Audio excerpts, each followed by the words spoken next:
presented by Dano Seasoning. Yum yum, get you some. Hello and welcome into another edition of the Sun Belt Syndicate.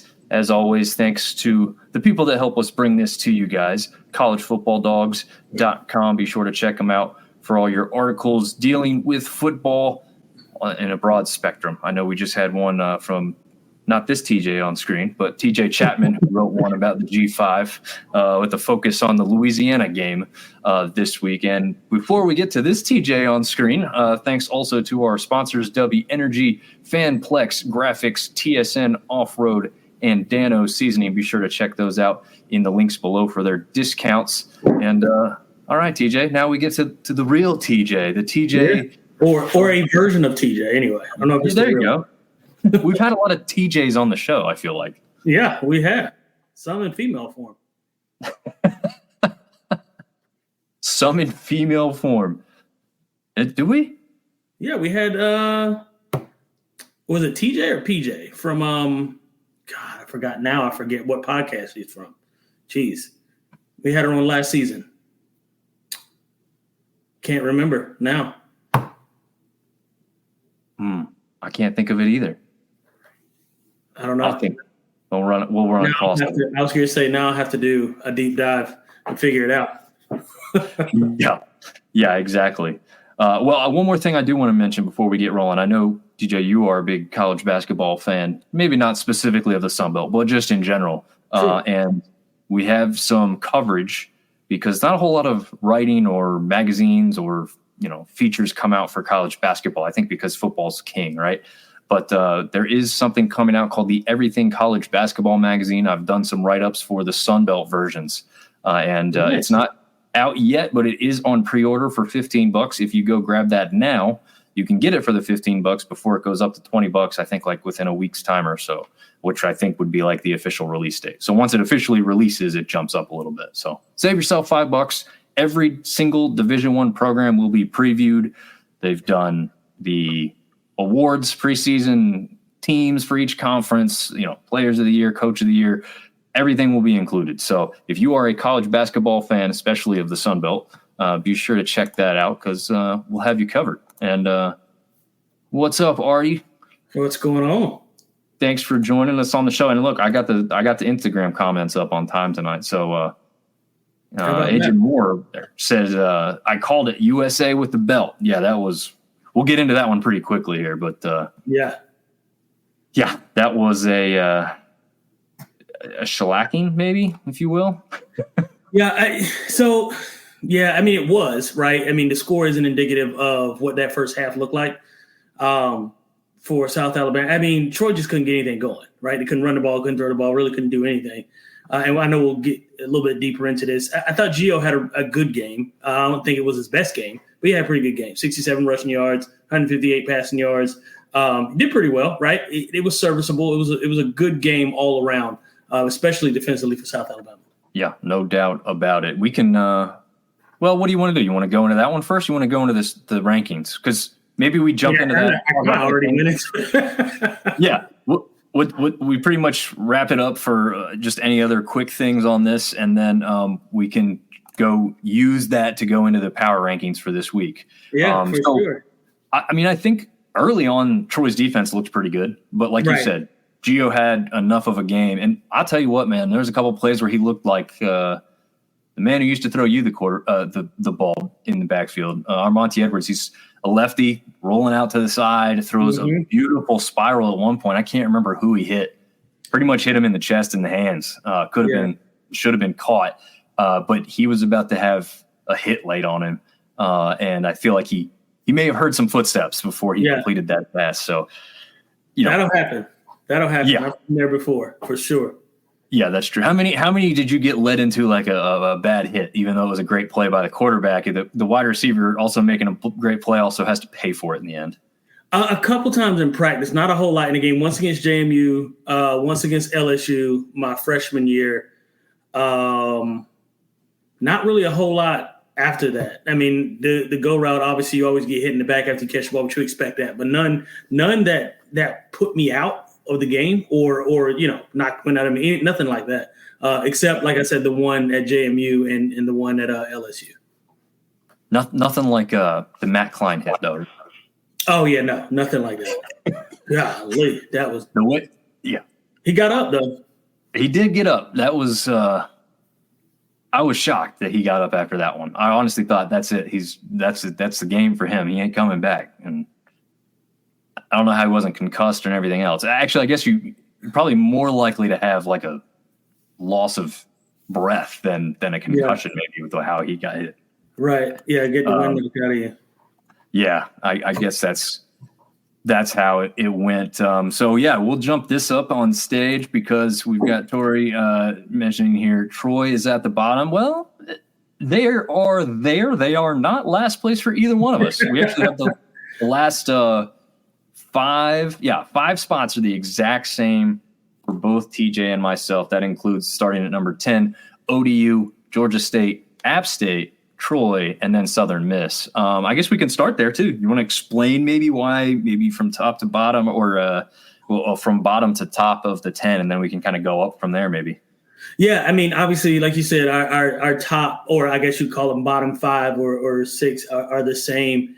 I mean, obviously, Southern Miss has shown us nothing. Troy has been just absolutely deplorable. I had Troy at 13 last week, so they kind of stayed where they were.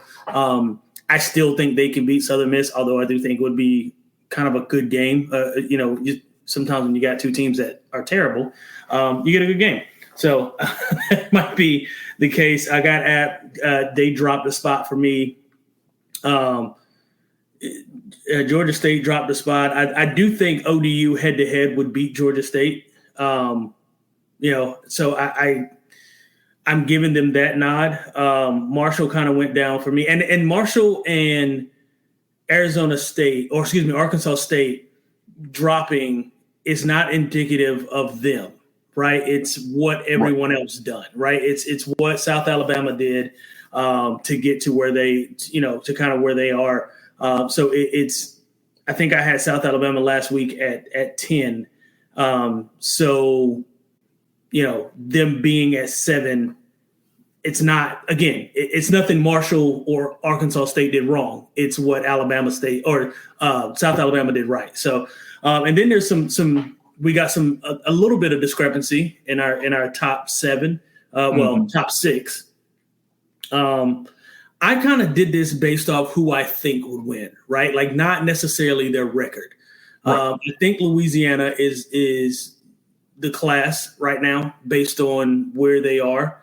Head to head, do I think JMU is better than ULM? I don't right now. I think ULM is playing some really good football.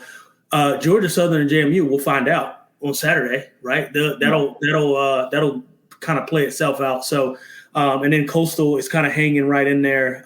They dropped, but it wasn't because of them. It was because of ULM, right? They didn't drop because of what they did wrong. It's just ULM deserved a little bit more respect from me. And so I gave it to them. I couldn't put them at 1. I think I texted you earlier. I struggle with them kind of being at 1 based on record and based on where they are in the conference. But all things considered, I'm fairly happy with my top or with my list. I struggle with ULM. I don't think they've ever been 1 really at any level. But this is by far the highest they've been for either one of us. That's what I'm saying. I think in my opinion, it was time to give them their respect. Yep. Yeah. And before I get to an explanation on a few of mine, I do want to get to 2 comments. One from Instagram for Moore, got another one. And also it's funny because TJ Driggers over here on the one I can actually put on the screen is saying the fact that USA and Troy had the same officiating crew that was at the Georgia Southern and Marshall game being equally bad or worse officiating wise is insane to me. Yeah, there was questionable calls in that game. Obviously, we've talked about this in the wrap-up episode, which, by the way, if anybody missed that was a blast for me to host. Hopefully for a lot of people to listen. We had quite a bit of people download that episode, so I think a lot of people did like that. But that had the Jag Nation Radio versus the Troy Boys. Yeah, it was fun. Yeah. If we can do that more often, we will try and bring that to you because it's a perspective that we don't often get to have when people are going kind of head to head and somebody can kind of play host to that. In fact, Joe was trying to tell me that he thinks he gave me a new nickname, The Judge, after that episode. Sounds about right. Yeah, I didn't quite put it on the screen because I wasn't sure how it would go. But AJ over here on the other screen for Instagram is thinking that it could be an interesting matchup when Georgia Southern goes up against South Alabama soon as well. We'll see, man. We'll see. Georgia Southern is the kind of team right now. They're scary because they kind of control their own destiny, right? And they're also scary because you really don't know game to game what you might get. They're playing consistently well, right? Like they've been playing well. But you don't want to give them too much right now. But if I'm any of these top 4 or 5 teams, Georgia Southern, I'd be worried playing against the Eagles. Oh yeah, no doubt about it. Especially down there in Statesboro, we know the last time that JMU went down there as a ranked team. I think that was the last time they were there too, because that was 2 years ago. So obviously last year Georgia Southern went up, and actually JMU paid them revenge pretty well. They took care of them handily. But the last time that JMU went down there, they were ranked number 25 in the nation and got beat by the Eagles down there in Paulson. They have a propensity to beat ranked teams at home. I know the first time that they played a ranked team at home was a game I was actually in attendance for, as App State came in as the first ranked team to ever play in Paulson Stadium. And guess who won that one? Georgia Southern. Yeah. So Georgia Southern came to App State when I was there, when we were not necessarily ranked, but certainly number 1 in FCS at the time. And they put it on us pretty good. Yeah. So they have a history of it. So sure. Don't overlook them too much. Saying what's up to Dominic and Seth for joining us here. He's got his next head coach in waiting with Trey Lamb up on the board, as he's done every episode for the past 2 or 3 episodes, I think. Yeah. South Alabama does climb a little bit for both of us. I think they were at 8 or 9 for both of us, so it's nothing huge. I don't think you're going to get too much respect from where Troy's at in our rankings to jump too high. Right. A little. You said you weren't really dropping Coastal for anything they really did wrong. I was not impressed whatsoever again with that performance against James Madison. I get what you're saying though, because like we expected JMU to win type of thing.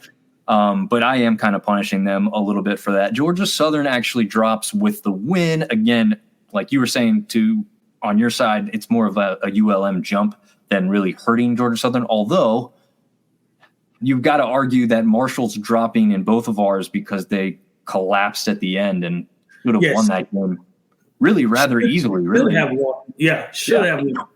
21 unanswered points for Georgia Southern to win that one. Starts off with a safety out of the end zone because the quarterback Stone Earl throws it really, really deep with nobody around. Well, he was in the end zone when he did it, so that became a safety and started the downhill snowball effect in the form of Georgia Southern coming back with a backup quarterback of all things too. So I hated kind of dropping them in the poll because of that, but I didn't feel like they had a well-rounded enough game to say that they should be up. And I just was going to leave them where they were at. But again, ULM jumps them. Believe from my vantage point, Texas State also jumps them with a much more well-rounded game and victory that they had. And my top 2 stay the same with, like you said, Louisiana being the class as far as I'm concerned. They've been kind of the most consistent team so far to me. That Tulane loss isn't that bad. I think Tulane's a really, really good football team who would beat a number of Power 4 teams. I don't hate on the Cajuns for losing that one. I think that was a tougher matchup than their game against Wake Forest, which, they got guys thrown out of that game left and right with targeting calls, and they still beat them in Winston-Salem. So a lot of credit for that one. But Tori's asking, y'all both played App State? No. In my dreams at best. But TJ absolutely did. A well-decorated and successful player in his time at App State. Well, decent. And Dayla already knows that I did not play. If you just look at the size of the muscles between me and TJ, you'll figure it out pretty quick. I might have been able to kick, not like as a starter, but maybe I could have been on the roster as a walk-on kicker, which never would have seen the field. I was but if you've been kicking your whole life, most good kickers come from. Look at Brandon Aubrey for the Cowboys. Never kicked football in his life until I guess he was with UFL, the UFL league. Oh yeah. Yeah, And so, yeah. Yeah, I mean, here's the easy thing for people to know from soccer to football that makes kicking really easy for someone like me. I took penalty shots or penalty kicks, as they're called in soccer, quite a bit, and I sailed a number of them through the uprights. It's really easy. All you have to do is lean back and do all the things you shouldn't do for soccer. You're able to do for football. Right. That's it. That's exactly right. If you're watching and you're a kicker, listen to what Dom just said. That's it. Yeah, just lean back and kick. I mean, it's a whole lot easier than the soccer ball. There's a whole lot more things how to play soccer balls in the high 90, and I realize I'm not great at soccer. So there's that part. Well, okay, we combine our skills, and we could be one hell of a soccer/football player. Although, my soccer skills, I mean, I wasn't like collegiate level soccer player. I started and played quite a bit in high school. That was probably about the extent of my ability. Yeah, but that's better than me. You could do more for my son than I could in that sport. That's probably about the only thing I could teach him how to do. Oh man, yeah. So yeah, I mean, I guess that pretty much wraps up the rankings for us. Any other notes you want to make? I mean, again, Southern Miss continues to be. I mean, at least with Troy, I feel like their defense has shown some improvement, kind of the same along with App State's, and their offense is dangerous. But I don't feel like I have either one of those aspects with Southern Miss right now. Yeah, Southern Miss hasn't shown me anything that I'd be hard pressed to pick them to win a game the rest of the year in the Sun Belt, and that's sad to say, but I don't see them winning a single game. I mean, everybody, even with Troy and App State and Georgia State not being very good, and even ODU not being great, they've got a really good defense, but offensively they aren't great. What's up, OC? That's my cousin. Oh, nice. Yeah, and but yeah, I don't see them winning a single game.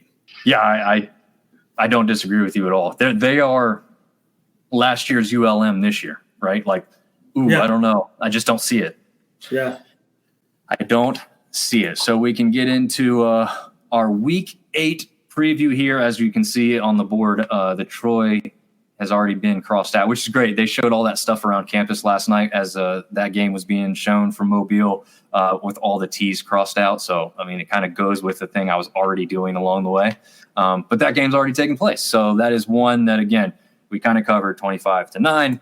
We will move on to the Thursday night game. And TJ did us a favor. I took a little screenshot from ESPN. Oh, nice. Nice. Yeah, I like it. Total. So we got all the information up on the screen for those visually watching this one. Yeah, and, if you're a betting man or woman, yeah. Yeah, exactly. Yeah. So we'll have that up. And obviously, I grabbed this earlier today to kind of make it as fresh as possible.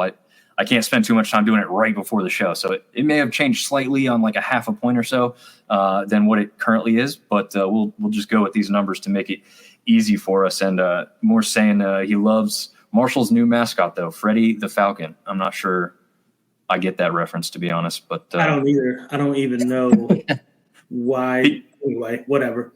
Yeah, he might have to give me a better explanation on that one. But this one kicks off tomorrow night. So we go from a Tuesday night to a Thursday night. It's awesome. It's full of Sunbelt action throughout the week. And like TJ said a couple days ago, what is it, 55 days straight with football? Is that what you said?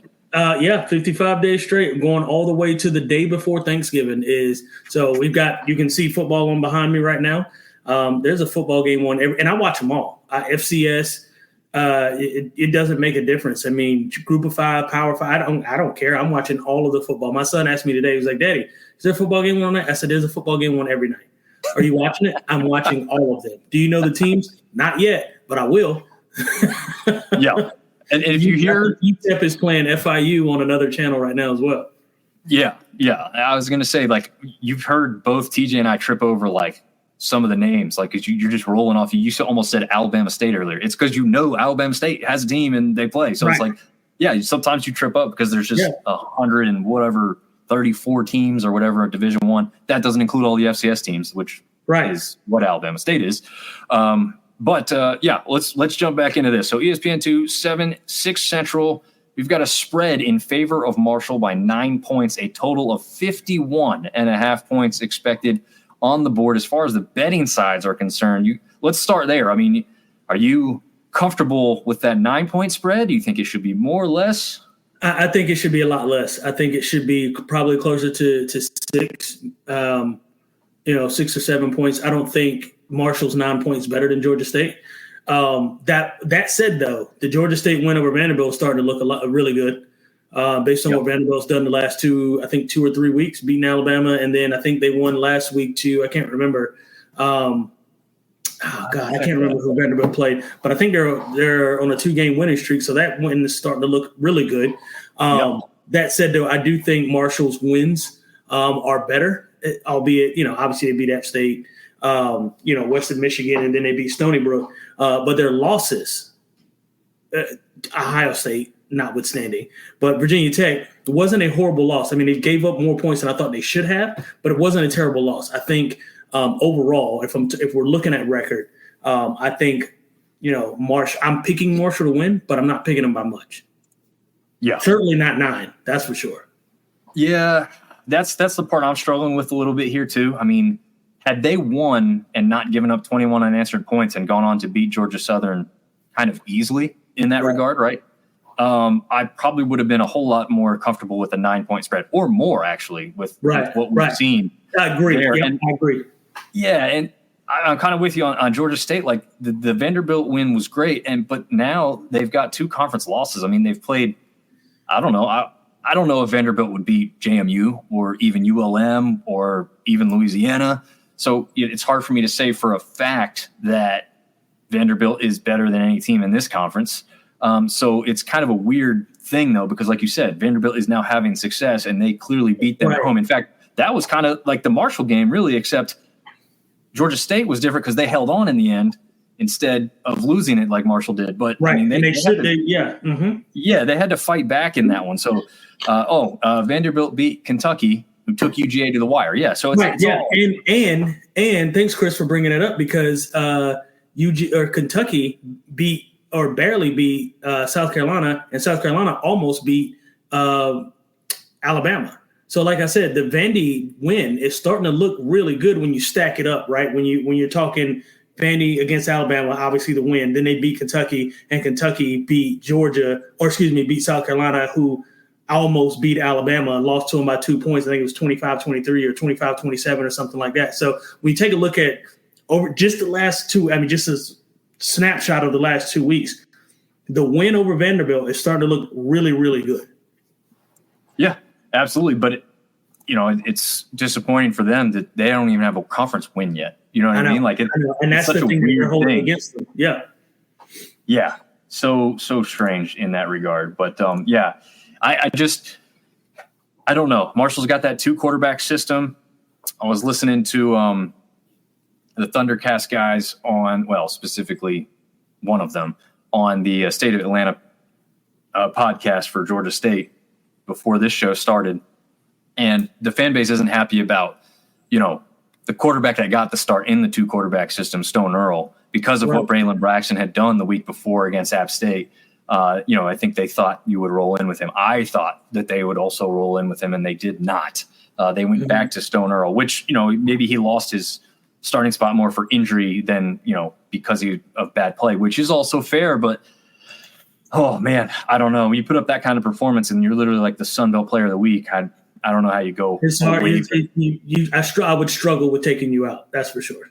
Yeah. And when he came back in, mostly in this game against Georgia Southern last week, it was kind of too little, too late, type of thing. Braylon Braxton is your guy. I thought he should have been the guy coming into the season. And I've seen evidence that he should have been the guy throughout the whole season. Stone Earl's not a bad player. Don't get me wrong. I just think Braxton brings something to the offense that Stone doesn't bring, which is the ability to work his magic with his legs. We've seen Barnett do it for JMU. That's the aspect that cannot be matched by anybody else on that Marshall roster as seen thus far. So I don't, the X factor is Braxton playing a lot. I don't know if you continue to see this 2-quarterback system. Maybe they've learned enough from this last matchup to know not to run it. I have no idea, but I don't know. I struggle to think that they're going to get to the 51.5 points too. I don't know what you think. Yeah, I don't think so either. I mean, I don't see either offense putting. I mean, so I guess if you think about it, it's only 25 apiece, right? Or 26 apiece. So it's not like we're asking them to, score 30, right? I mean, neither offense have shown that they can be explosive. I mean, I don't know. Marshall, that like you said, that 2-quarterback system, I don't think it works. I've always been a fan of if you got 2, you got none. And I know I didn't make that up. Obviously, it's been something that's been around for years. But you take a rhythm away from a guy when you start flip-flopping quarterbacks and you don't allow a guy to chance. If he starts off the game and he's not hot, you sub him in the next series or two, or sub another quarterback in the next series or two. I mean, it kills his confidence. Then he goes back in and he's still not warm, right? I mean, now he's kind of basically starting from scratch. It's just I don't like it. I don't like it at all. Yeah, the only thing I like that this is a weird stat line. A.J. Turner is the number 1 running back for Marshall. There is no doubt about that. He has half as many carries as all the other top running backs in this conference, yet he leads the conference in rushing yards. Yeah. But he's only got – is ridiculous. Yeah, and he's only got like 2 or 3 touchdowns to his name, which is just insane. Like, are they going away from handing the ball off to him too much near the red zone? They don't get in the red zone that often. Yeah, I guess that's true too. Right? So, I mean, how many 40-yard runs is he breaking off? Yeah, and he's had quite a few of those good ones. Right. So yeah, I feed that guy the rock more, right? Like the quarterbacks matter a lot less when you have a really successful running game. And if you have him and Braylon Braxton in your backfield, that's probably all you need. But, we don't make the decisions. But, that's my thought process behind that. Braxton gave Marshall their first full field drive in Polson and capped it with their first score. So why take him out? No sense. Yeah, okay. So there we go. There's a tidbit that I didn't have. Didn't get to watch that full game. But, yeah, I mean, yeah, you got to ask that question. But also full credit to Georgia Southern for that comeback because absolutely incredible what they did there in that game. Speaking of comeback, one that didn't happen was Coastal Carolina on the field against JMU last week. This week, they have a really tough task as they go on they host this one. Sorry, before I get too far. They host the Cajuns from Louisiana, who are coming in rolling, obviously. 4.5 point spread, though. Are you a little surprised? That one's low to me. Yeah, that seems very low. I've got Louisiana by at least 10. I think they win kind of going. I don't want to say going away. I mean, 10 points in college football isn't a blowout by any means. But I do think that I think it starts out really well. But I think that in the end, they're going to do more in the second half than Coastal's going to be able to keep up with. I mean, Woolbridge is going to be. He's slinging the ball all over the lot. He's got 1,400 passing yards, 12 touchdowns to only 4 interceptions right now. I mean, I think he's really, really cooking. I struggle with finding where Coastal's going to stop Louisiana. And conversely, defensively, I think Louisiana's defensive front, those front 4 guys, I think they play really hard-nosed, tough football, and they're big on the edge. They're fast, right? You're not going to outrun them to the sideline. So I think with those kinds of things playing against Coastal, I don't see Coastal doing whatever ESPN thinks they're going to do with this spread because I don't see it at 4.5. I easily double it. If you go by our power rankings, I mean, I think, we both have Louisiana 1. So at this point, I don't see how this is only a 4.5 point spread at all. I guess, like I said, easily double it. Yeah. Oh, yeah, absolutely. I'd be comfortable with that. And I'd take that's a pretty good point total, but I probably take, I don't know, I might lean toward the over just because I feel like what Coastal left on the field, they may be a little bit more explosive offensively. But like you said, that's going to be a credit to Louisiana if they're not, because this has got to be a better game, right? You can't play that bad 2 times in a row, you would think, especially at home.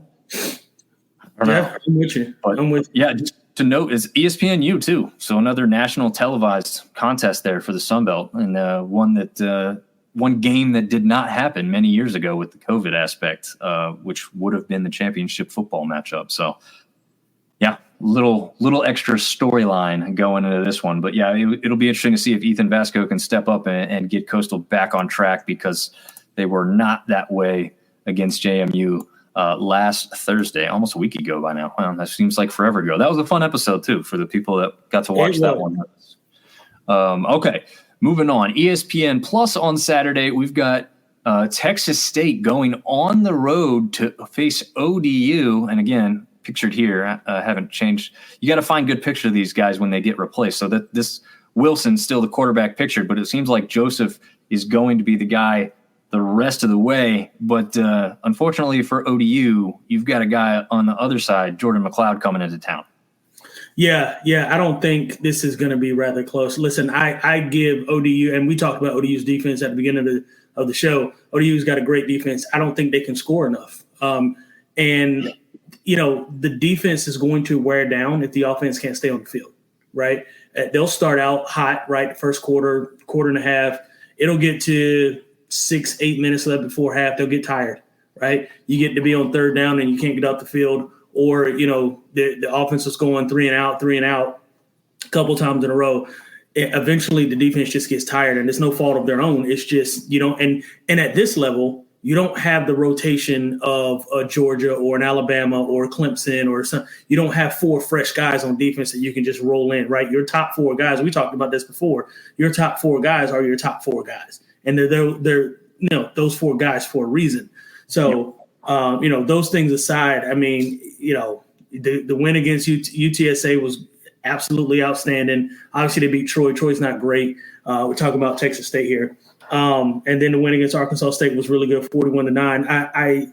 The wins that they've had are now, I say this, ODU that lost to South Carolina, we just talked about them a little bit earlier, doesn't look as bad now as what we thought it was going to be. Again, East Carolina looks decent, but wins to only Bowling Green and Georgia State, it's not enough. It's not enough.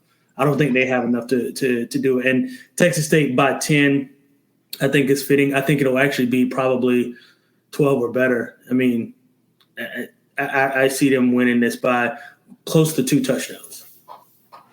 Yeah, this one's tricky for me because I think we've given a lot of kudos and congratulations to how this defense for ODU has played, and they probably could have been playing a little bit better had the offense been able to stay on the field a little bit longer. Right.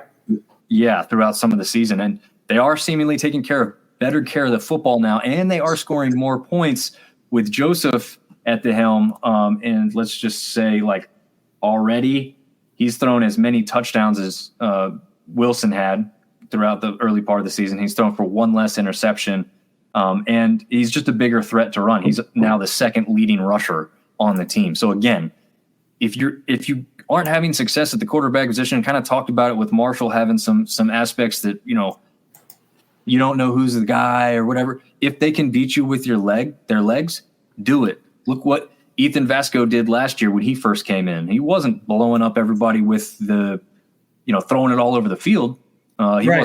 He wasn't bad at it, but he just wasn't as seasoned as some of the other guys across the league. So what did he do? He ran the ball really effectively, and that's okay because you don't have to teach that as much. I mean, TJ, talk about that for a minute. At the quarterback position, you've got a little bit more ability to be like freelance there. What kind of tool can that be to a guy who doesn't know the offense inside and out? Yeah, I mean, if you've got an athletic quarterback, right, then you can kind of, like you said, ad-lib a lot, right? I know now – I'm not comparing anybody to Armani Edwards. Armani's completely different breed. But Armani's freshman year, he didn't necessarily have a handle of the offense, especially the first 4 or 5 games that he was put in the starting lineup. But what he did have was extreme athleticism, right? And so there was a lot of, called runs, and there was a lot of things that we were able to do with Armani that, if you've got a straight drop back quarterback, you're not able to do. So, in that regard, as it relates, to your point, when you don't have a great handle on the offense right away and you use some of that athletic ability to kind of come in and take advantage of your skill set. So if you've got a skill set that lends itself to you being an athlete, you go be an athlete until you get a handle of what you guys want to do offensively. Go be an athlete. Go do what you are what you're capable of doing, and probably a lot of what you did in high school, right? Just go do that thing again. Yeah. And I think it's fun for us to watch as fans too. On the fan side of things, it's like, yeah, I want the mobile guy. It's fine with me. I don't need a guy who's a Peyton Manning pocket passer right away. Let him just excite us. And let him. Well, listen, how it's no different than Lamar Jackson his first 2 years as a Raven, right? Everybody came in and it immediately started calling him a running back, right? Because a lot of and I was upset for what Harbaugh did with him the first 2 years. I'm like, let him throw, let him drop back, let him throw the ball, let him do what he's capable of doing. But what I didn't realize is they were letting him be himself until he learned what to do. And now look at him. He leads the league in two-time MVP and can throw the ball all over a lot. And he's great at reading defenses now because of his development and how they let him develop. So again, extreme example, nobody's Lamar Jackson, but it's one of those things where you use what you have until you learn what to do later. Perfectly said. Very well said. Artie saying we need this road win. Keep the momentum moving forward before the ULM game. Yeah, that one's going to be bigger than anybody thought coming into the season. There's no doubt about that. Ben James had said, what's up? And he also wanted to know that he knows it's football season, but he wants to know when the basketball show starts. Very soon. We are working in the background with that and a co-host for that as well, because I did that a little solo last year, and it's not as much fun. I love the interaction, especially with a former player like TJ brings another aspect than just any other co-host. And we got a little explanation on Freddie the Falcon to go back to touch on the Instagram comment. Freddie the Falcon is the mascot of Atlanta. So I didn't know that, but that's what he's talking about, I guess, because they've taken over. I don't know. Again, maybe still not perfectly clear to me, but it's still not clear, but we at least know who Freddie the Falcon is. Yeah. And speaking of Falcons or Eagles, in the case maybe, the setup at Paulson, again, is going to continue to be electric. Unfortunately, a lot of those people ended up leaving a little early for one of the best finishes, if not the best finish, in Paulson Stadium history with the comeback versus Marshall. So, folks, when it's still reasonably possible to come back in a game, don't leave your seats early. Haven't you learned by now? Like, haven't you? It's like, just sit down. Where do you have to go? You planned for this. Like, you turned the game on because you planned to watch it.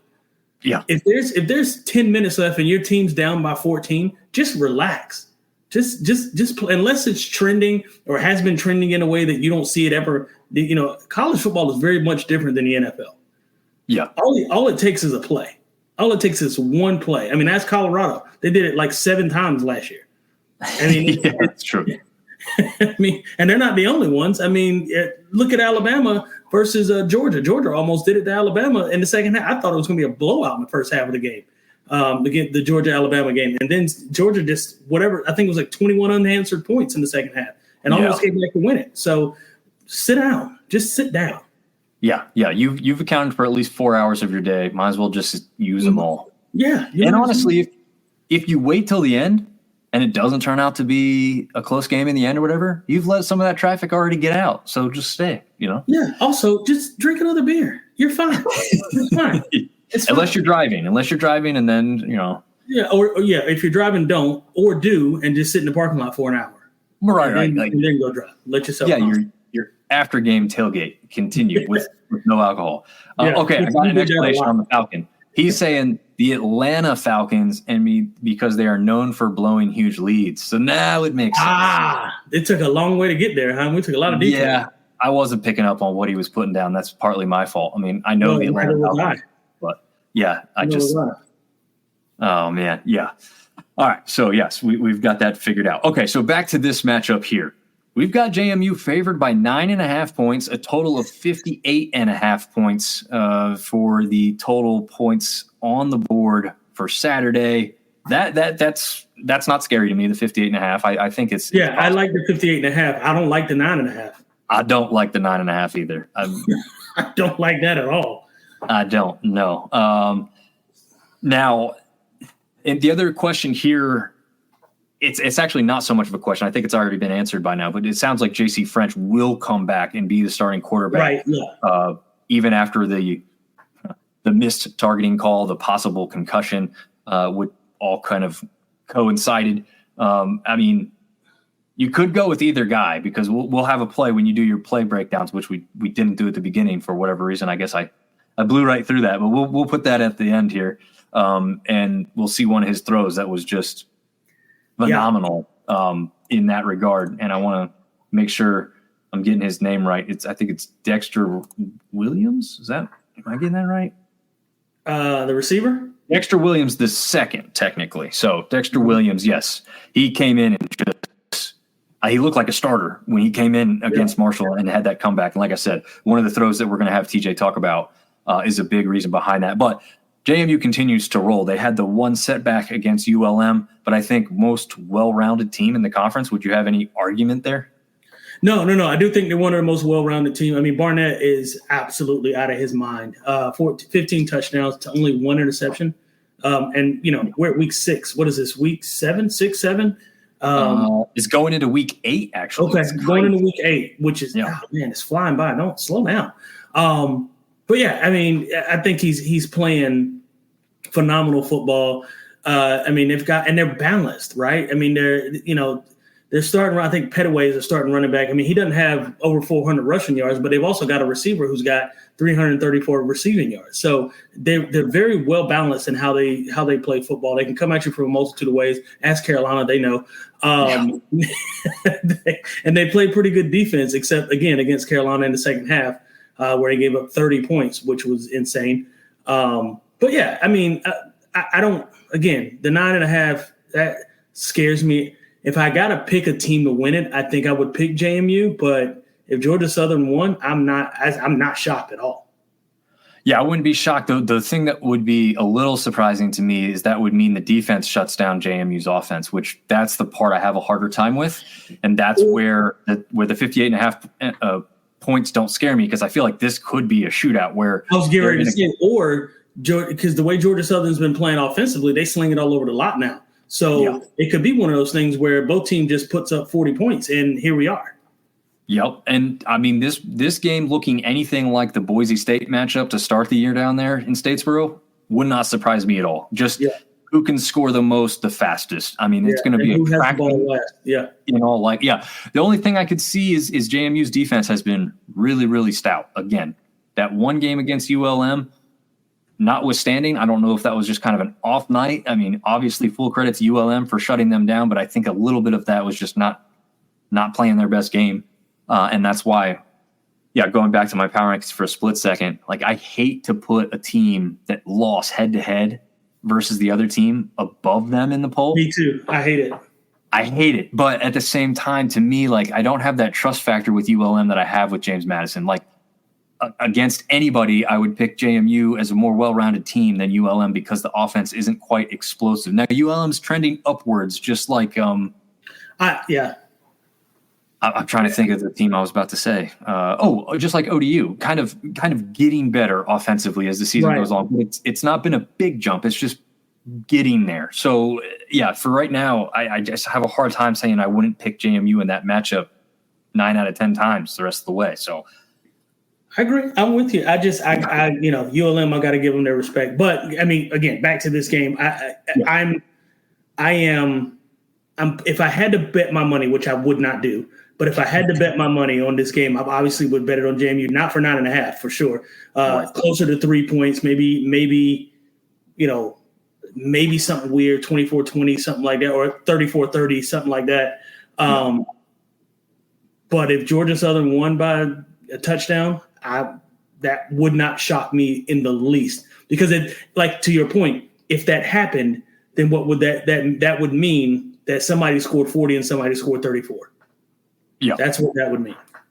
Yeah, and I mean, here's the other aspect we haven't really touched on yet. Georgia Southern 2-0 in the conference right now. If they go on to win this game, by any means, whether it's a half a point, I know that's not possible. I'm just saying, if they win this game, they're 3-0 in the conference. They jump up to a big lead over there in the East, and they drop JMU to just 1-2 in the conference, which after the start that they've had would be shocking at this point. Yeah, lots. There's a whole lot riding on this, more so for JMU. I think, and another reason I'm picking JMU is because they have to win this game, right? I don't think they have a choice in order to kind of be in that position at the end of the year where they plan for a conference title, that's kind of where their hopes are. They have to win this game. They can't go 1-2. It's not possible, especially with ULM doing what they're doing. Now, again, they're in the East, so it's a little bit different. I mean, in the East, you've got Georgia Southern, you've got JMU, and I think Coastal, I think, are the top dogs in the East right now. So Coastal's not awesome. So there's a chance that they could come back, but you don't want to go 1-2, especially in week 8. No, can't do it. Chris is Falcons blue. He's giving us the Super Bowl thing. Yeah. Once I had a better explanation, I got what that one was. Very well aware of that game. That was a Super Bowl party I left because it was so boring. And then by the time I got home, I'm like, what happened? Yeah. That's one. So you're a prime example. Stay where you are. You planned on it. Yeah. Well, there was a wife involved. And that's fair. I think she might have. I believe she may have been pregnant at the time, which is another aspect of that. So anyway. So here we go. We've got this one. I mean, A-State is struggling, and Ben James wanted to say that whenever we get to this one, he had a question that might be off topic whenever he gets to it. So if he wants to go ahead and ask that, we'll entertain that. But to start us off with the football aspect, A-State only favored by 7 points, a total of 55.5. This is dangerous, except for the point spread. I think I'd take Arkansas State to win this one by 7 or more. I don't know. Again, the couple of teams that are trending a little bit better offensively, Southern Miss is trending a little bit the opposite with the offense and still not getting it done, but the defense is actually trending up a bit. I mean, they had that relatively close game with Louisiana, who we've got as number 1 in the power ranking. So I don't know. Yeah, I think the problem that Southern Miss is going to have is being able to stop. TJ, take this. Listen, I get it. I'm married as well. So especially if my wife was pregnant, I would not have an option. So I'd be out of there too. But back to this game. I think as much as we want to say Southern Miss's defense is trending up, the problem is going to be Jalen Raynor. And I think that they will not be able to stop him whatsoever, right? And I know Arkansas State has struggled, right, over the past couple of weeks. They haven't been playing very well at all. I'm with you, Ben. They win the next 2 games, quite honestly, but certainly this one. And I think they win by more than – I think they win by, honestly, 10-plus wouldn't surprise me. I'm actually gonna go out on a limb and pick him to win by 2 touchdowns. Jalen Raynor is he's hard to stop, man. He really is. Everybody struggles against a quarterback that can run, but more specifically when you don't have the personnel that in Southern Miss they just don't. They don't have the personnel that can stop that. So I think, I'm betting on Arkansas State to do this by at least 2 touchdowns. And I did look up because, again, when we do this week by week, I don't focus on anything in the future. But their next game after this one for A-State is Troy. So I think we would both agree that they will win. Yeah. I had it pulled. So I'm cheating. I have it right here on my other screen. Oh, you do? Okay. Gotcha. I did not. I had to pull it up just to make sure. I'm like, all right, I'm not going to say they win their next 2 games until I know who their next opponent is. That's not a statement I'm willing to agree to just yet. But now I'm definitely more willing to agree. Although, again, that Troy defense, kind of like Southern Miss's defense, that's not the weak spot of the team. It's the offenses over on both sides that are struggling a bit right now. And in Troy's case, makes a little bit more sense with their starter who's been so good when he has been on the field at Goose Crowder, not being able to go and having to go with backup Tucker Kilcrease and the third string guy, actually, by the end of the South Alabama game, who wasn't getting it done any better, which, again, alludes to the fact like Southern Miss, where they had their starter come in, Rodmaker, and throw 2 picks, and then the backup come in and throw 2 picks. So, again, these are kind of mirror images when you're looking at Troy and Southern Miss right now. A-State definitely more powerful, like you said. I trust Raynor and Rucker to get it done. Rucker is a beast of a wide receiver. If he's not a surefire NFL draft pick, I don't know how he wouldn't be, because he's getting it done on a team that still hasn't been putting up tons of points, but he's getting tons of yards. So definitely be on the lookout for him as far as NFL-wise goes, and definitely a big factor in this game here specifically. So, yeah, I'm with you. I'm taking Arkansas State and the points in that one. I don't know if they'll hit 55.5, though. That's my question in that one, because I just don't think Southern Miss is going to be scoring a ton in that. Yeah, Southern Miss, I don't know if they score 20. So what that means to me is that I think ESPN thinks that Arkansas State is going to score 35. Yeah, I don't know. 35 to 40 points. And I don't think it's impossible, especially with Jalen Raynor, but I don't see them scoring 40. I don't see them scoring – I don't know if I see them scoring 35, to be honest. So I would certainly take the under, but I take the under with the fact of knowing that I don't think Southern Miss is going to score 20 points. No, I don't think they're going to score 20. I would, like you said, I'd question A-State scoring that many points, especially with what Southern Miss was able to do defensively against, again, the Cajuns already. So, yeah, I'm not sure exactly on that. But Ben James's comment was our thoughts on A-State men's basketball winning the Sun Belt. They are the preseason pick. We don't want to spend too much time on basketball till the basketball show. But I will say that me personally, and not to give too much away from the magazine release, but I have them as number one right now too. I don't know how you steal the best player from Louisiana's team, put him on Arkansas State's team, who went to the conference finals in the championship game last year, and not pick them number one. I don't know how anybody could not pick them number one with what they have coming back. So, yeah, I don't think there's even a question about them being number one in that regard. All right, so let's get into the part we kind of skipped from earlier, but get into one of my favorite parts of the show. Go!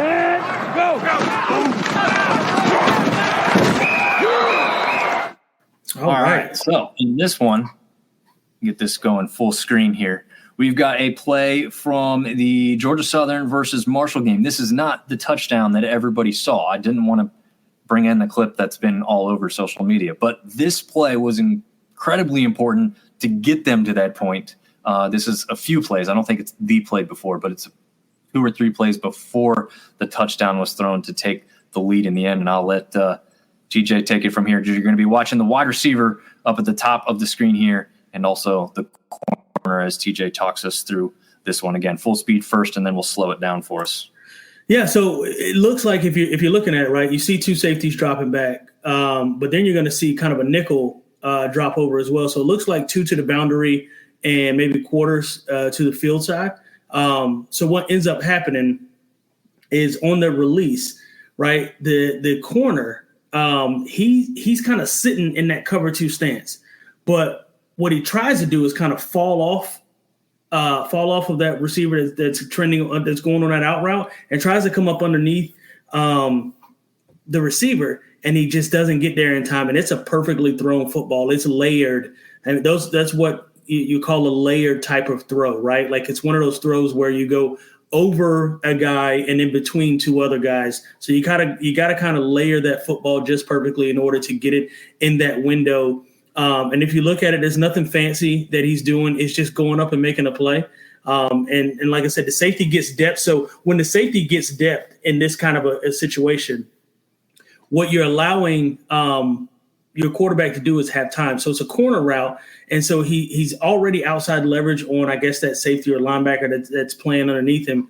And then the safety is over the top of it, but he just doesn't get over there quick enough. So it's a perfectly thrown football. And like I said, that corner doesn't come off of that flat route quick enough. So great play, great design, and even better throw. I mean, you got to have some cojones to throw that football. That's a very, very tight window to throw that ball, and even bigger kahunas to take that hit. So yeah, and get up and run it back to the referee. That's incredibly impressive there. That's high level football. That's knowing the situation is what that is. Yeah, good point. Good point there. All right, the next play comes from Coastal Carolina and JMU. This was when the game was still close here in the first quarter, and mainly I told TJ I just picked this. I love this play design, and I'm going to let him just kind of take it from here. Yeah, so you're going to see what happens to a defense when they get caught off guard, right? So now you shift, right, and you don't give your defense time to get set. So pause it here. So already you've got a diamond formation, as they call it, by JMU out to the right. If you count, they're already outnumbered. Right. Coastal's already outnumbered. You've got 3 versus 4 out there. Essentially what's going to happen is everybody just find a guy to block, and your running back is going to run scot free. So you can go ahead and run the clip. But when you've got numbers like this, all you're doing is just saying, hey, go find somebody to block and go be an athlete. Go let my guys make a play. So this was a good play call, and not necessarily the play call itself was amazing. It's the fact that you don't give Coastal time to react. They can't react right now. I mean, look at that. That linebacker should be shaved or should be, moved over, shaded over a bit to kind of at least cover or account for that running back. He gets there, but it's way too late. So when you shift like that quickly, I know Kyle Shanahan does it a lot with San Francisco, and a lot of people that come from that Shanahan tree. I know his father talked about that running tree very well. It's a lot of motion. It's a lot of misdirection. This is more so pre-snap, but it's the same concept, right? Catch the defense off guard and get numbers. If you can get numbers, you can win football games. And that's what this was. So that was, again, great play call, but even better execution by and two, everybody's got to get set. Oh, so good job executing. I told TJ I threw this play in here from the Troy South Alabama game. We haven't done enough defensive plays, so you're going to be keeping an eye on Scruggs right here, number 8, as he's going to come down on the blitz, and I'll let TJ take it from here. Yeah, so so this play is kind of cool because it almost looks like he checked to a blitz after he saw a number 2 receiver go away, right? So it looks like he's playing coverage. Now, I don't know. I don't know the play call. It could have been one of those things where he was going to blitz regardless, because if you take a look at his left foot, he's already kind of trending towards coming down anyway. But I think with that motion, it gave him that extra couple steps. Now, he could have been called offsides. It was real close to him being offsides. I think there's a very generous referee. But that said, it was kind of cool, the design of it, because it almost looks like, if you don't know their defense, he was like, okay, if that number 2 receiver goes away from me, I'm just going to blitz because I got nobody else to cover. So this was great defense, and even better play, right? Blitzing is one thing, but you also got to make the tackle. It looks like everybody jumped off sides. Go back. Yeah, I was going to say, that's what I wanted to see one more time on this, because, like you said, it seems kind of well-timed, but then in another regard, it looks like the defense may have jumped to cause the offense to move first, which would be an offside call, right? Well, if he wasn't in a neutral zone, you can do what you want on defense. But look at that left tackle. Check him out. I want to see if he moves before. Yeah, I mean that's offsides on the offense. So they actually got away with one, maybe. Well, I guess technically not, because he still lost 2 yards. I don't know. I was going to say, like, the left guard moves like exactly at the snap of the ball, but it looks funny because both the guys on the defense are moving at that same moment. Like, I think the snap of the ball and his movement are faster than the rest of the guys on the line almost. I want to see it one more time. But look at that right defensive end, right? I guess you can call it stand-up end, whatever you want to call it. He's going to jump. That's offsides on the offense. Okay. That's offsides on the offense. He can do it. You can do what you want on defense as long as you're not emulating a snap. And that was a missed call. But I guess it didn't matter if you're South Alabama, because the mission was accomplished. True. Loss of down and loss of yardage. It's a good point. It's a very good point. Yeah. One last thing to really wrap this up is going to be a look at the standings overall. And again, this is up to date with the Troy and South Alabama game final. So South Alabama jumps up above Arkansas State with that victory over Troy. Obviously, that's only so fair because Arkansas State hasn't completed their game this week. But right now, the current standings have them above Arkansas State, and Troy obviously drops. Again, we said it last week. Who would have thought that App State and Troy would combine for 0 Sun Belt wins at this point of the season, which and both 3 teams were total. right, and both teams were only 0-2 in the Sun Belt at that point. Now both teams are 0-3, 0 for 6. Between and conversely, who would thought ULM would be at the top of the West? Yes, yeah, and 5-1 overall. It's not even so much that the West is. I mean, I guess it's all shocking. It's really all shocking. Yeah. But yeah, I mean, this is how important this is over here on the East too. Look how many teams you've got tied at 1-1. That's how big this weekend is. Listen, there's a lot gonna be determined with this Georgia State JMU game or Georgia Southern JMU game. A lot's going to be decided here. No doubt about it. There is.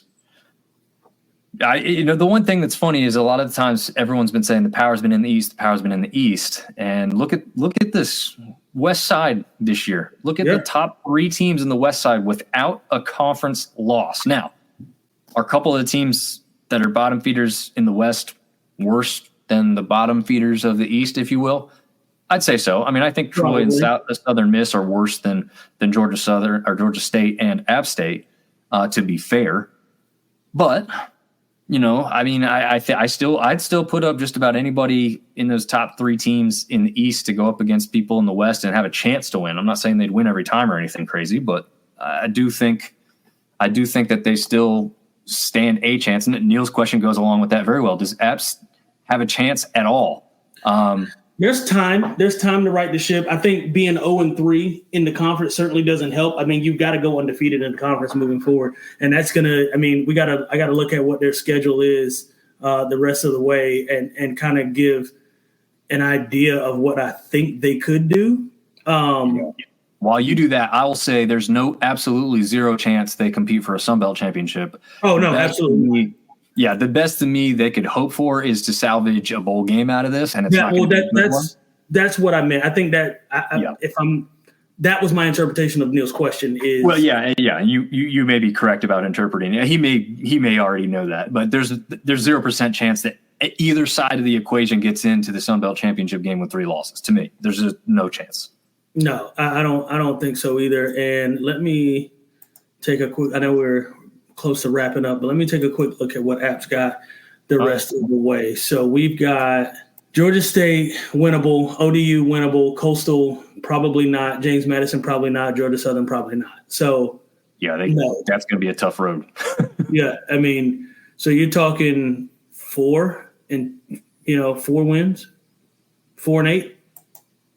That's not good. No. I mean, because I don't see us beating Georgia Southern, and I certainly don't see us beating JMU. So I'd say the only thing I'd say about Georgia Southern, and it happens all the time, right? We've seen Georgia Southern not have a great season and go up against an App State team that was really good, but then for some reason they win. Like I feel like that's that rivalry, that matchup, and you played in it, is like the rules are out the window, the records are out the window. It's all about just who wants it more that specific day. So I feel like there's always going to be like a chance in that game. Whereas, and you're right, I agree with you. You're 100% right. That said, though, they got to go 4-0 over the next 4 weeks to even get a shot at a bowl game. Yeah. I say no to that because they're not going to beat JMU. I mean, it's a good chance they won't beat Coastal. They'll probably beat. Oh, I'm sorry, they got 5 games left. So they got to go 4-1. They beat Georgia State, in my opinion. They beat ODU, in my opinion. Maybe. We'll see. Right. I'm not as confident in that one anymore. Yeah, exactly. That's why I said maybe. I don't know about Coastal. I don't know about James Madison. And if you want to say Georgia, so if they win 3 of the next 5 games, they'd be lucky. I'd agree with that. Yeah. From what we've seen, I mean, I just don't. Yeah. I don't know. I mean, they do well to win 3 of the next 5 games. Yeah, I don't at all agree with the portion of the fan base that says Joey has to go or not start or something. I've seen started to see that stuff. Like, that's ignorant. You don't go from what he did last year to this. It's not Joey's fault. We're not a good football team. Period. Right. And to me, like, Joey's trying to make some things happen. So yes, he's going to throw some balls. He's going to do some things that are questionable because he's trying to get the ball rolling. He's trying to get the offense going. He's trying to make some plays on offense. That's going to lead to mistakes on a team. So I heard it explained the best, and it's simplicity at its finest, but just bear with me for a second. On XM radio the other day, I forget who it was that was going off. I think it was the afternoon guys on the Meathead radio, as they call it. But they were talking about teams and where they're structured at currently, and then where they could go up or down from there. So, like, you're talking about a great team has really good games, but they could have an average game, and a team that plays a really good game could get by them. Then you could have a team that's a good team where they could have some great games, but they could have some bad games, and that's where most teams are at, right? Then you have, the below that, which is the bad teams, and they play bad, but they might occasionally play a good game and maybe get squeaked by somebody. I think App State is in that average, kind of team this year, right? Like they can play a little bit above their level. They can't play with Clemson. That's evident and obvious. They could have played with South Alabama on a different day, maybe. I still think they get beat, but they could have played with them closer if they had a better game. But yeah, I mean, that's the difference, right? South Alabama has that capability of being a good team that has a great game more often than not. Yeah. Whereas App's kind of the opposite direction of that. They're a good team or an average team that really has to work hard to have that really great game. Sure. And I just think that's kind of where they sit right now.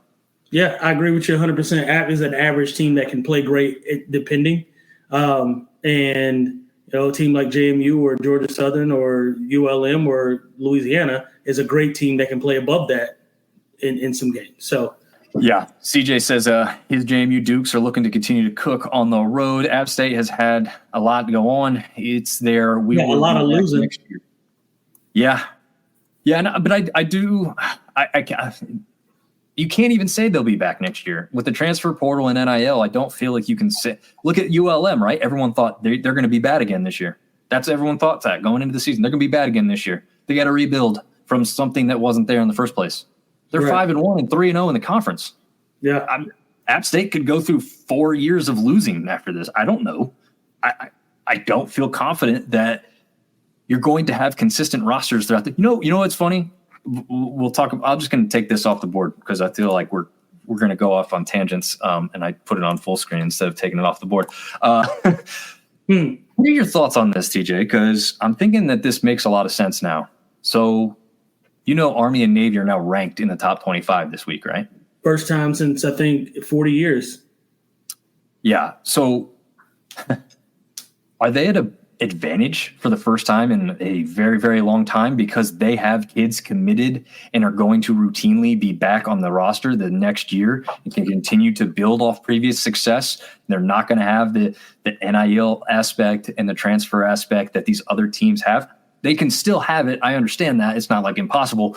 It's just it's not a free market as it is at App State and the Clemsons and the South Carolinas of the world. So do you think that this could be like an advantage to the service academies for the first time in a long time? In a way, yes, because you get the same group for 4 years. That said, now there's so much parity in college football that I don't know that they stay that way long because you got to think about the conferences that they're in, right? I don't know that they'll be at the top of those conferences for a long time. True. Based on the trend. So the transfer portal does two things. It can help and it can hurt, right? Depending on the school that you go to. If your school sucks and you don't have a good coach and nobody wants to go there, then you're going to have a lot of good talent that's going to leave and you're going to unfortunately have to replace that with freshmen. What the transfer portal does is you can sort of replace players that leave with players that are already good. If you're a team like an App State or JMU or a Texas State or whatever, right? Because you're a well-known program and people want to come play for you. Now, going back to your point about the service teams, I think this year, yes, it helps because they've got players that have been in that program for a while, but I don't think it's sustainable because of the transfer portal because somebody else inevitably is going to be good next year that you did not expect. I didn't expect ULM to be good, right? But transfer portal helped them. And that's gonna happen. So I think this year, yes, it helps, but I think there's gonna be ebbs and flows, right? There's gonna be some times where you've got 12 seniors who have played together for 3 years, and that's gonna help.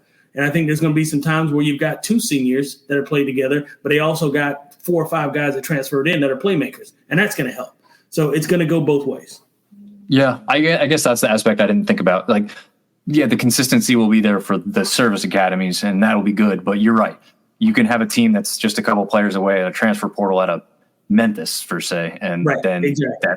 that's different because they could have the depth that an Army or Navy can't have. And honestly, let's be honest too, they're one-dimensional offensively. So if you can kind of shut that down, they're not going to be able to spring a comeback if you're ever up 20 or 21 points. It's not. I mean, think of it this way: App is a defensive lineman away. Now think about all the defensive linemen that are at Clemson, that are backups, that aren't playing, that really want to play, that know they're good. They're a Clemson transfer away from being a really good football team this year on defense, right? Because all they need somebody that can stop the run. Well, you got somebody that's good enough at Clemson that's probably being a backup who wants to play and takes a $20,000, $40,000 NIL deal to go to App State because that's probably all we can offer. And now all of a sudden you've got yourself a run stopper. So the teams are a player away, and that's the advantage of the portal, which I love because it's no different than the NFL, right? You know, I mean, look at the Jets. They just acquired yesterday Devontae Adams. Are they a Devontae Adams away from being a Super Bowl contender? Who knows? I don't know. I know they got a really good defense, number 2 defense in the league, and they haven't been able to run the ball well because they haven't thrown the ball well. So now what Devontae Adams does is Breece Hall is now, it's now not the focal point because you've got a guy that's I do like Garrett, and he's great, but Garrett is not somebody who understands Rodgers the way Devontae Adams does. Right. So, is App State of Devontae Adams away from being good on offense? Who knows, right? And that's the ebb and flow that you're going to have with this transfer portal, which I love because I love the parity. Yeah, I think a lot of words there. I'm sorry. No, you're good. I was trying to think of the way I want to phrase it. Could you bring up the trade aspect? It's like, do we think we're going to get to the point where we have a trade during the season with this transfer portal stuff? But I think the school aspect will rule that out, right? You can't just we're not going to get to that point. Yeah, honestly, if we get anywhere close to that kind of stuff, just make the school sponsor football and tell these kids they don't have to go to school. If that's what you're doing. It's a minor league system for the NFL anyway, right? Yeah, well, and think about this. I mean, in other countries, there's no college basketball, right? They just play pro basketball at like 15 years old, and then when they're old enough, they either go to the NBA or they stay on that pro team for 10, 15 years and make the money that they make. So we're the only country. Like the Academy stuff. Like, I know it's really popular for soccer, but they've started it with basketball and stuff too. Like, these kids are, for lack of a better term, like owned by these clubs. Yeah. And they come up in their academies, and they also get like some schooling through it. It's not the same as this like college system here and all that, but yeah, they have like the rights to these kids from like really young. It's kind of like sickening to think about, honestly. Yeah. But some people like that model better than what we do here in the States, which is like, well, because at least they're getting paid. Well, yeah, probably the family's getting paid, in that regard. But it's also like, I don't know. Like, I guess the thing they compare it to here is like, for travel soccer specifically is the one I just know the most about, which is like, wealthy families can make these kids get on teams and play on these teams a whole lot faster and easier than kids who may actually be more talented but don't have the means to play on them, right? And the academies take care of that because they pay for all those expenses. So all you have to have in Europe is talent. It doesn't matter your background or where you come from, and that's the advantage. And that's, there's a prime example. The World Cup. The U.S. is always going to be second fiddle in the World Cup because they don't do it the way other countries do in development by making it fair across the board from a young age to bring that talent in. It's kind of that way, I don't know. But I get football's a little different because so many like teams and clubs like offer you the equipment. So you should just be able to kind of be able to show up. Whereas a lot of the other stuff's like political behind the scenes. I don't know. You know that better than I do because you grew up with football where I did not grow up for football. But it seemed like in youth athletics, there's a lot of politics and behind the background. Yeah, it is. And it's less of that with football because like you said, it's one of those sports where like you don't really have to pay for your equipment other than cleats. You get everything else. I mean, sports like tennis and, soccer and especially travel baseball. I mean, a bat is $150. You don't get a lot of inner city black kids that are playing baseball at 15 years old on the travel team because they can't afford it. You know what I mean? They just can't. And paying for your hotels every night. And, it costs money to do these things. I mean, AAU basketball, the difference is there's only 15 guys. So sometimes those teams and they can kind of farm the money and be able to get it in. But for the most part, there's, a lot of kids don't play that are really good because they can't afford to. So football is not that way because you can't have a travel football team. You got to kind of play where you are.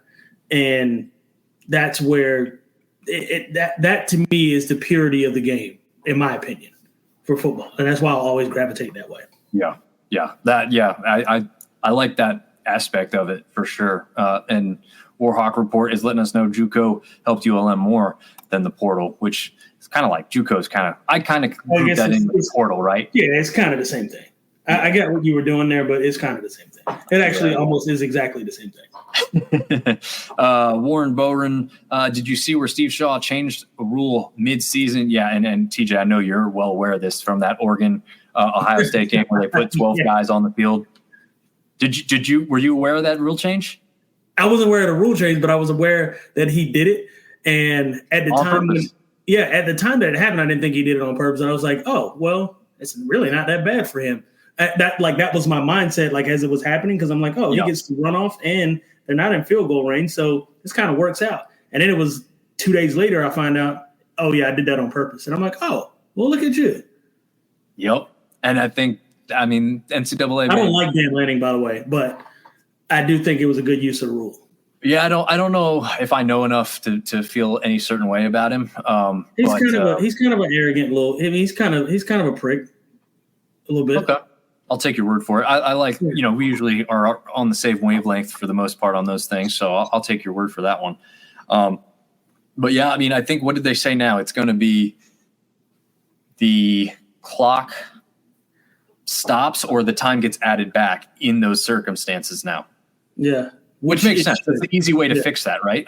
Just say, well, hey, you can still do that for the play, but we're just going to penalize you and not take – we're not going to allow you to get an advantage on the field like that and an advantage off the clock to help you, right? Well, the thing was, Dan Lanning should have kept his mouth shut.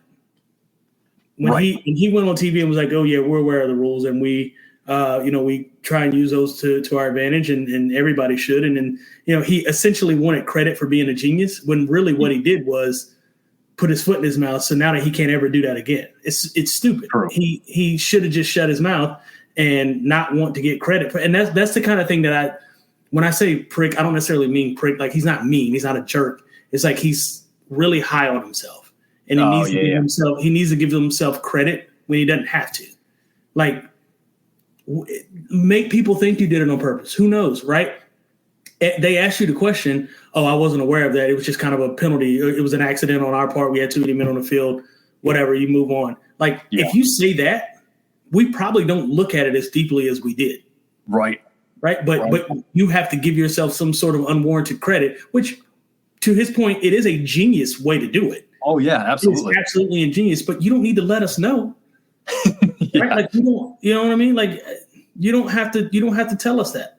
All right. So since we're off like Sunbelt topics and just going football topics, so they've remedied this very quickly because they don't want another game to end like that. Perfectly executed, well done by the NCAA. They don't do those types of things often enough. And something that I'm going to bring up now, the fake injury stuff, when it's obvious. Obviously, there's sometimes when you're like, I don't know. Maybe he really is cramping kind of. Yeah. But you can see a guy who's walking and looking to his quarterback and then the sideline once or twice, and then he just goes down in a heap, and you're like, dude, we know you're not hurt now.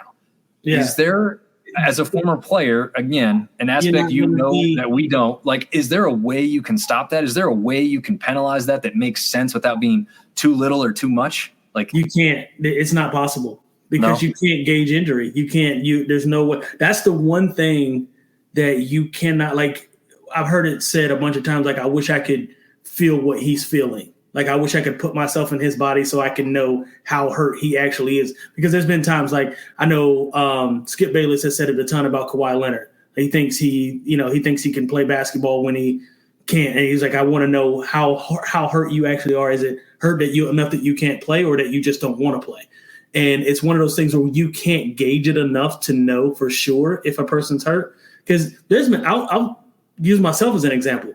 There's been times where I have been writhing in pain, and it's hurt. Like, I turned my ankles a lot. I have really loose ligaments in my ankles, and I've turned my ankles a ton.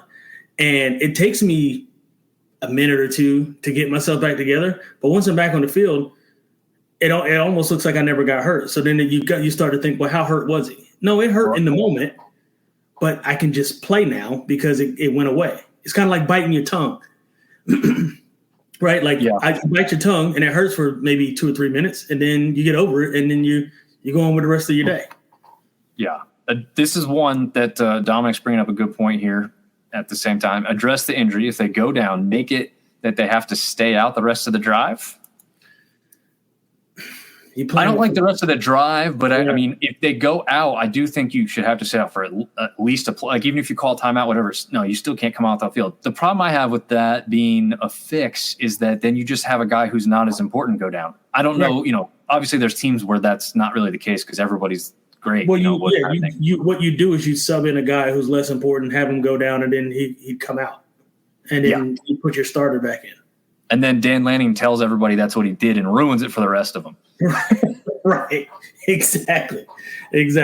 So, but that's a good point. I mean, there's so many different ways, like you said, to combat this and just get around this rule by saying, no, he's really hurt. Like he got hurt in the previous play and he's realizing he can't go. And like you said, what are you going to say to that?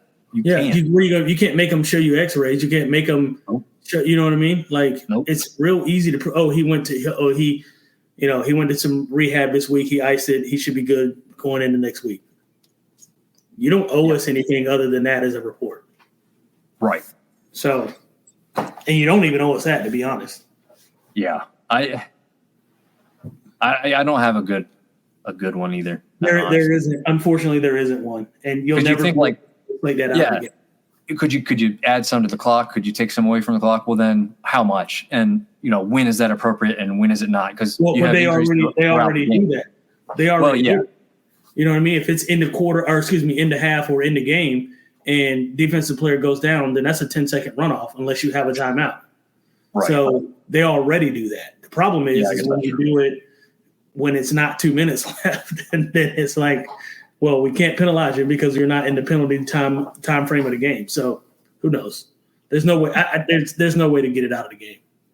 Yeah. And I mean, listen, I played football. We did it at App State a couple times. There was some times that we did. Every team does it. Right. I mean, got to slow down the offense sometimes. Yeah, absolutely. You're getting your butt kicked. We did it against JMU at JMU. We were getting our butt kicked. I mean, they were going up and down the field on us.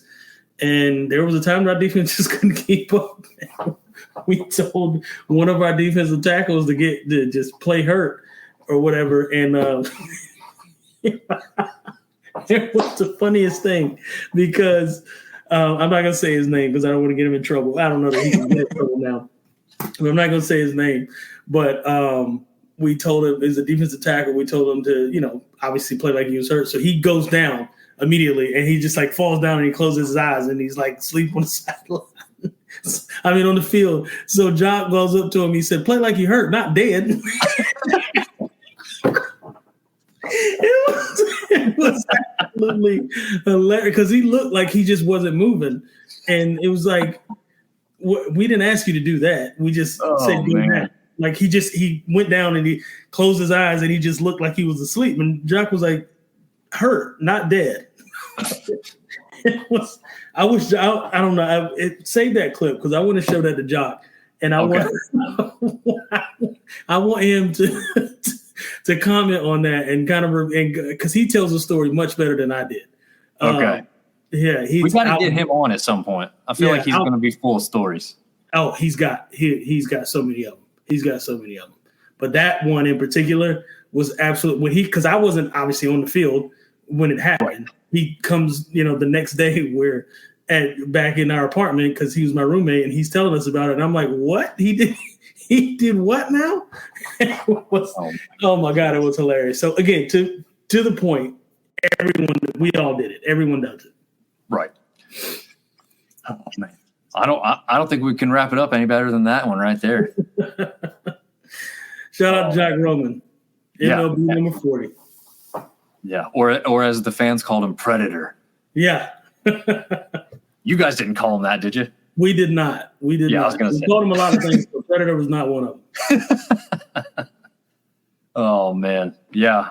He was an intimidating dude when he was out there on the field. I'll tell you that, with the dreads coming down like that. Absolutely. Also, 6'1.5", 6'2", 240 pounds coming downhill at you. That hurts too. Yeah. Yeah, him and Pierre Banks shared the backfield there for a little while, and that's and then DJ do not Smith. want to get hit by either one of them. Yeah, DJ Smith either. He was a monster. Yeah. He went on to play for the Green Bay Packers. Yeah, for quite a few years too, didn't he? Yeah. Mm-hmm. Yeah. Hey, there's another one. We'll add him to the list too. Yeah, absolutely. We got to get him, Pierre Banks on. We got to get Dre Legree. Oh yeah. Yeah, he led the league. He led the country in picks the year I left. That's right, man. There's some guys. We had some guys, man. Yes, guys. I'm telling you, people. There's quite a few people I think now that have said, "Well, of course, our latest FBS teams that have been really good could, are our best teams ever." I'm like, I don't know. I'm not so sure about that. I know for a fact, no. The answer is no. I mean, we had 5 guys on our defense that went and played multiple years in the NFL. Corey Lynch. Yeah. We had Corey Lynch. We had Sticks. We had Marcus. Jason Hunter. We call him Sticks. Yep. Played with New England Patriots for a while. Marcus played with the Jets and the Patriots. DJ Smith played with Green Bay. Let's see who. Dexter Jackson. He played Tampa Bay. Armani Edwards played 3 years in the league in the NFL, and then another 10, I think, over in Canada.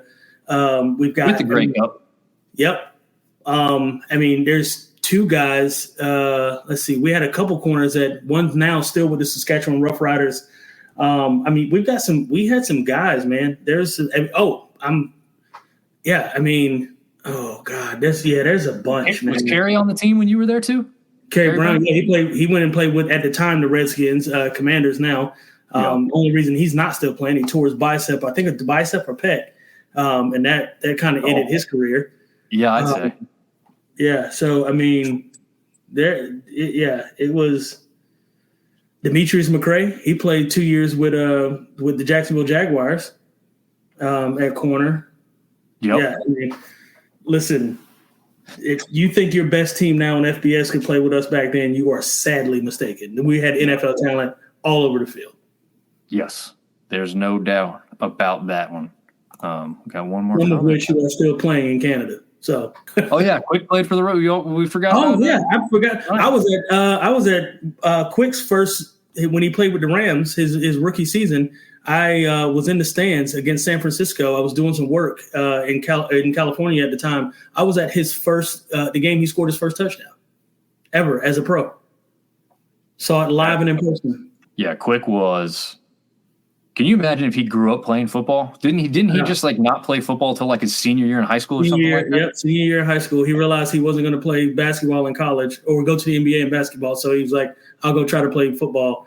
And just all he did was just catch go balls his senior year in college, and then came and just, played 3 years or 4 years in the NFL. No big deal. Yeah. And let's be honest, he could have played for App State's basketball team the 4 years he was at App. Oh, right? 100%. 100%. He was better at basketball than he was at football. I was going to say, I saw him at what's the gym name? Not the Convocation Center, but the.